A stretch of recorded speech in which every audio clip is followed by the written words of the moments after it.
ஸ்ரீமத் பாகவதம் 373 அடுத்த நாள் அதிகாலையில் வண்டிகளில் சாமான்களை ஏற்றிக்கொண்டு தத்தம் பசு மந்தையை ஒழுங்குபடுத்தி ஒரே இடத்தில் கொண்டு சேர்த்து கொண்டு கோபர்களது வரலாற்று சிறப்புமிக்க பயணம் துவங்கியது.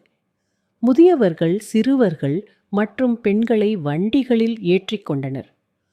பசுக்களை முன்னே செல்லவிட்டு கோபர்கள் வில்லேந்திக் கொண்டும் கொம்புகளை ஊதிக்கொண்டும் முரசறைந்து கொண்டும் மிகுந்த கவனத்துடன் நாற்புறமும் பார்த்து கொண்டு சென்றனர்.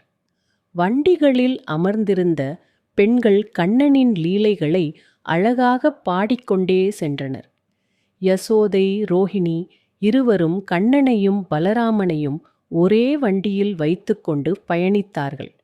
வழியெல்லாம் குழந்தைகளின் குறும்பையும் மழலை பேச்சையும் ரசித்துக்கொண்டே வந்தனர். காட்டு வழியில் சென்றதால் பல வித்தியாசமான மரங்கள், மலர்கள், விலங்குகள் அனைத்தையும் கடந்து சென்றனர். வழியில் எதை பார்த்தாலும் குழந்தைகள் இருவரும் மாற்றி மாற்றி இது என்ன, இது என்ன என்று கேட்டுக்கொண்டே வந்தனர். பேசி பேசி நேரம் போனதும் தெரியவில்லை. பயணக்களைப்பையும் உணரவில்லை. பிருந்தாவனமே வந்துவிட்டது.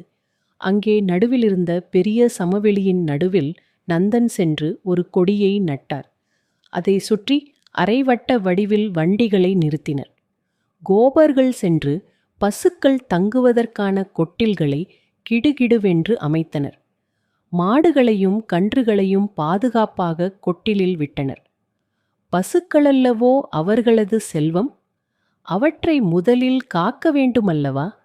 பின்னர் தாங்கள் தங்குவதற்காகவும் நந்தனுக்காகவும் வீடுகள் அமைக்க திட்டமிட்டனர்.